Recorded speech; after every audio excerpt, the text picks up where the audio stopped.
Video like जरूर कर लीजिए और ऐसे वीडियो लगातार फ्री में पाने के लिए चैनल को तुरंत सब्सक्राइब कर लीजिए और बेल आइकन को जरूर टैप कर लीजिए ताकि आगे भी सारे वीडियो आपको मिलते रहे। यूट्यूब में फॉलो करते हैं तो प्लीज ये वाला फ्री टेलीग्राम चैनल जरूर ज्वाइन कर लीजिएगा। सारे नोटिफिकेशन सारे अपडेट यहीं पे आते हैं, ध्यान रखिएगा। दोस्तों, निबंध लेखन का हमारा कार्यक्रम लगातार चल रहा था और आज का हमारा मुद्दा है G7 और भारत की भूमिका। ठीक है, G7 जो कंट्रीज हैं उनके साथ भारत का तालमेल कैसा है और वर्तमान जो बदला हुआ परिप्रेक्ष्य है, मतलब कोरोना महामारी के बाद का जो विश्व है वो कुछ दूसरे ढंग का है, तो उस समय भारत का इनके साथ तालमेल कैसा है और कुल मिलाकर ये जो देश हैं और भारतवर्ष ये आपस में सामंजस्य बिठाकर क्या कर सकते हैं भविष्य में, इन सब चीज़ों पर हमें प्रकाश डालना है। यहाँ पर भी यही सावधानी बरतनी है। इस तरह के जो टॉपिक होते हैं ये थोड़े से खतरनाक होते हैं। देखने में ये लगता है कि G7 के बारे में तो हमने बहुत पढ़ा है, ठीक है, और इस पर हमें लिखना है तो हम लिख लेंगे बढ़िया से कि G7 क्या है, G7 का पूरा जो डिटेल डाटा है वो सब दे देंगे।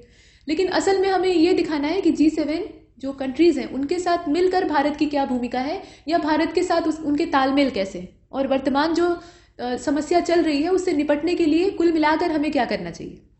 तो अब चलते हैं, इसमें देख लेते हैं। देखिए, जो प्रारूप बनाया गया है उसमें चर्चा में क्यों, मतलब भारत की भूमिका पर चर्चा हमें क्यों करनी पड़ रही है जबकि भारत इसमें शामिल नहीं है, लेकिन उसके बावजूद तो चर्चा में क्यों है ये बताइए। उसके बाद थोड़ा सा ये बता दीजिए कि G7 क्या है, अगर इच्छा हो तो, नहीं तो इसको हटा सकते हैं। G7 के बारे में कॉमन चीजें सभी लिखेंगे तो मत लिखिए। G7 में भारत और G7 कोरोना पे क्या दृष्टिकोण अपनाए हुए है वो चीज, फिर भारत की चुनौतियां क्या है, भूमिका क्या है, आगे की राह क्या है, इस प्रकार से आप प्रारूप बना सकते हैं। अब शुरुआत कुछ इस प्रकार से हो सकती है कि हाल ही में ब्रिटेन के कार्नवाल में चल रहे G7 शिखर सम्मेलन का समापन हुआ। ठीक है, 3 दिवसीय सम्मेलन रहा जिसमें कि भारत, ऑस्ट्रेलिया, दक्षिण कोरिया, दक्षिण अफ्रीका, इनको मेहमान के तौर पर आमंत्रित किया गया। अब देखिए, बतौर गेस्ट भारत को इन्विटेशन मिला था और यह सम्मेलन ऐसे समय पर संपन्न हुआ जब पूरी दुनिया कोरोना की चपेट में है। ये असली मुद्दा है। भारत इसमें बतौर मेहमान शामिल हुआ और दूसरा चल रहा है कोविड का दौर।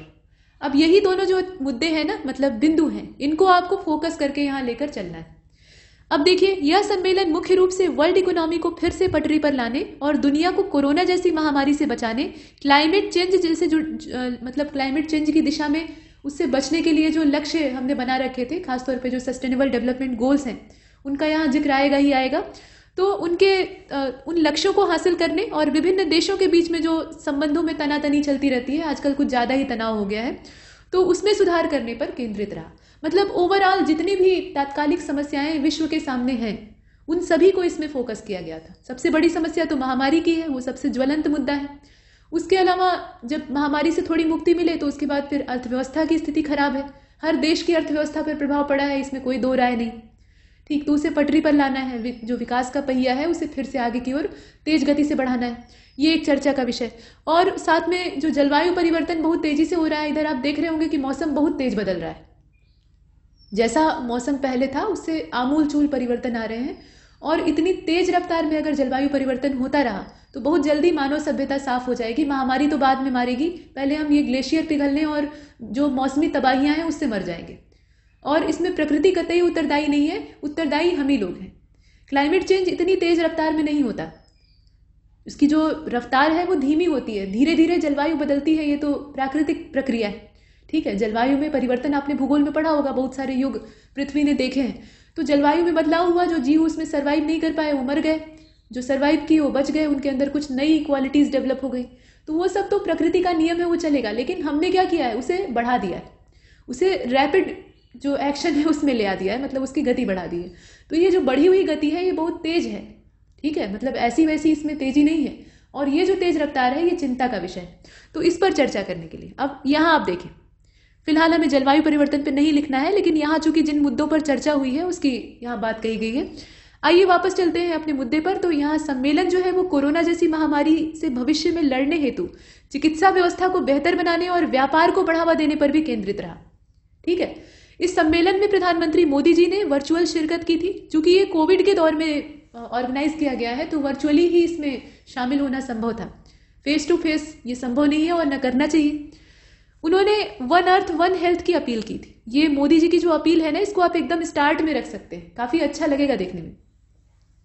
अब देखिए, G7 देश कोविड-19 वैक्सीन की पेटेंट सुविधाओं को हटा दें, तो ये सब कुछ बातें हैं जो कि कही गई हैं। वैक्सीनेशन को आप इसमें मुद्दा बना सकते हैं, क्योंकि कोरोना महामारी है तो वैक्सीनेशन उसके साथ जुड़ा ही है, उसको आप मुद्दा बना के लिख लीजिए। यह समूह, अब यहाँ देखिए कि G7 का थोड़ा सा परिचय देने की आवश्यकता है। तो परिचय आप चाहें तो ऐसे बड़ा सा पैराग्राफ बनाकर दे सकते हैं, आपकी मर्जी, और नहीं तो आप G7 ऐसे लिखिए और उसके बाद ऐसे फ्लो चार्ट बना लीजिए, डब्बा डब्बा, इसमें दिखा दीजिए कौन कौन से देश शामिल हैं। उसके बाद ऐसा ही एक और फ्लो चार्ट बना लीजिए, उसमें ये दिखा दीजिए कि इसे कब बनाया गया था, 1997, 1976, जो डेट वगैरह है उसको दर्शा दीजिए।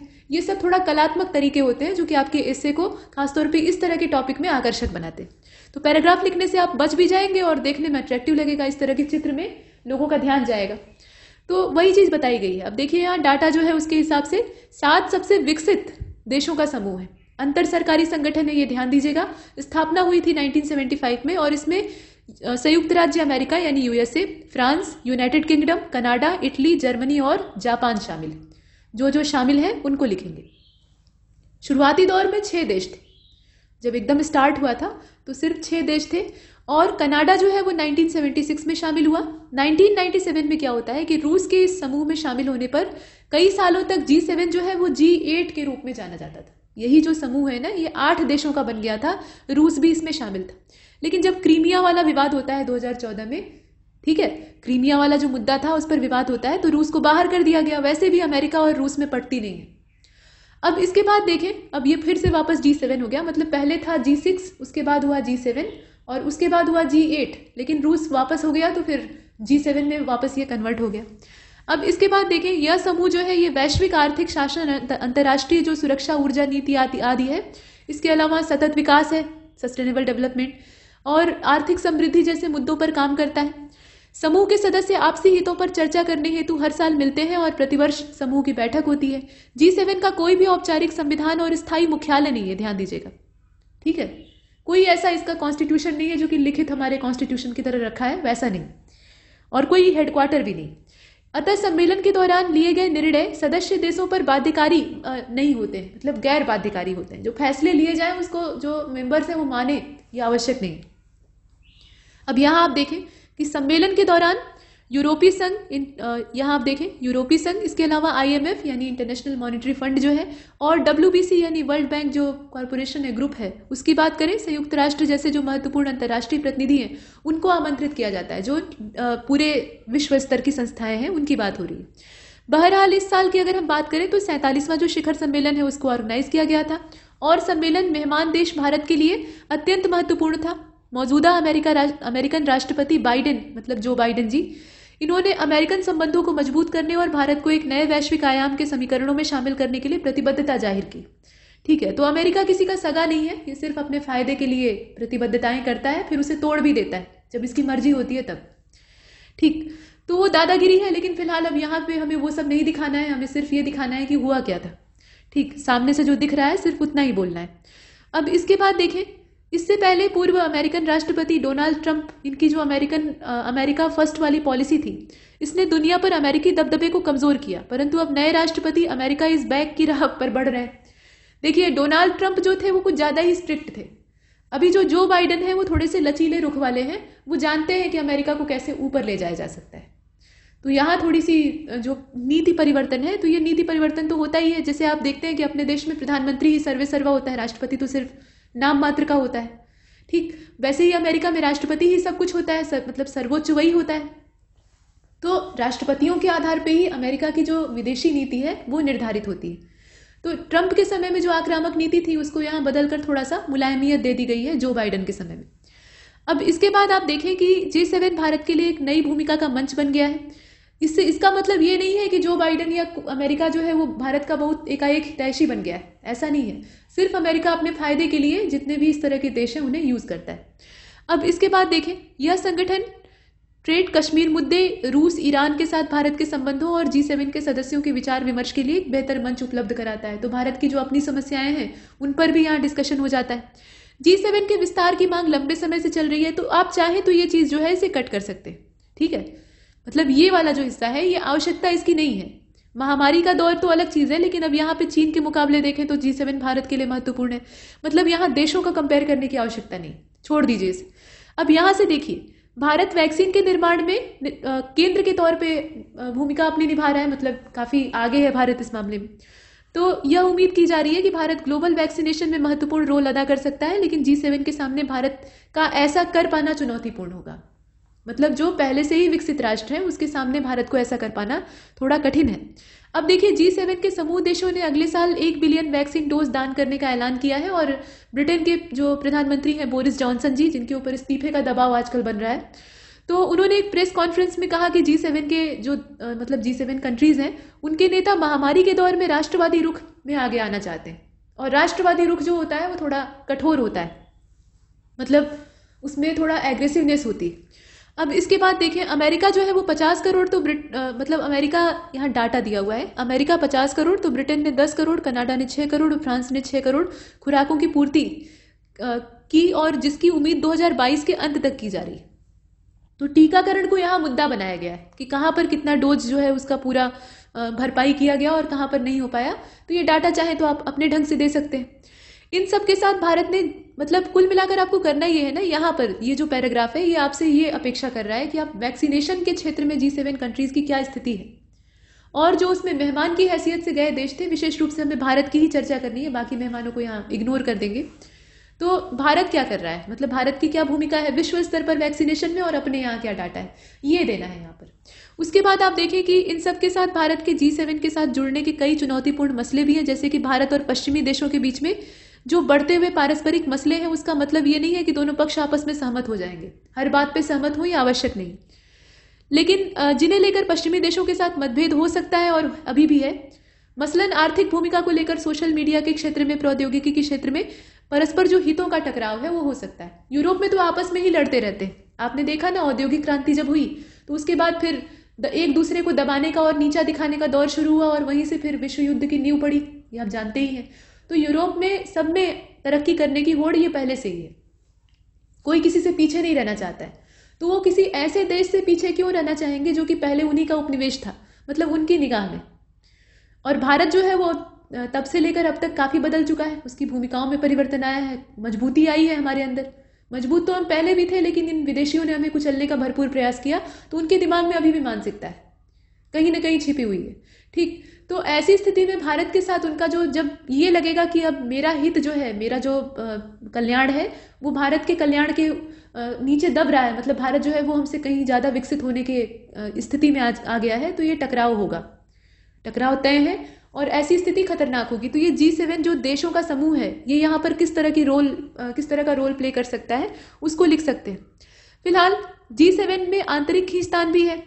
अब 7 विकसित राष्ट्र जो हैं वो एक साथ मिलकर कोई काम कर रहे हैं, तो यहाँ क्या आपस में कंपटीशन नहीं होगा? बिल्कुल होगा, और वो चीज़ है।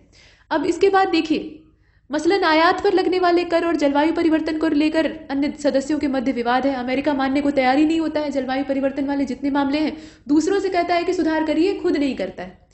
अब देखिए, यहाँ पर यह भी कहा गया कि G7 का जो आंतरिक खींचतान है उसमें सुरक्षा योजना पर ईरान से भी लेकर मतभेद हो गया है। भारत के सामने अमेरिका और चीन के मध्य उभरता हुआ शीत युद्ध भी एक समस्या है। चीन और अमेरिका में कभी नहीं पटेगी, क्योंकि दोनों महाशक्ति बनने का ख्वाब देखते हैं। अमेरिका पहले से ही है और चीन का भी वही स्वप्न है। तो एक ही सपना, एक ही लक्ष्य अगर दो चीज़ों का हो, मतलब दो व्यक्तियों का हो, तो ऐसे में आपस में फिर मतभेद होना तय होता है। इसके बाद आप देखें, G7 में प्रतिनिधित्व के अभाव पर भी सवाल उठाए जाते हैं, कोई लीडर नहीं है वैसा।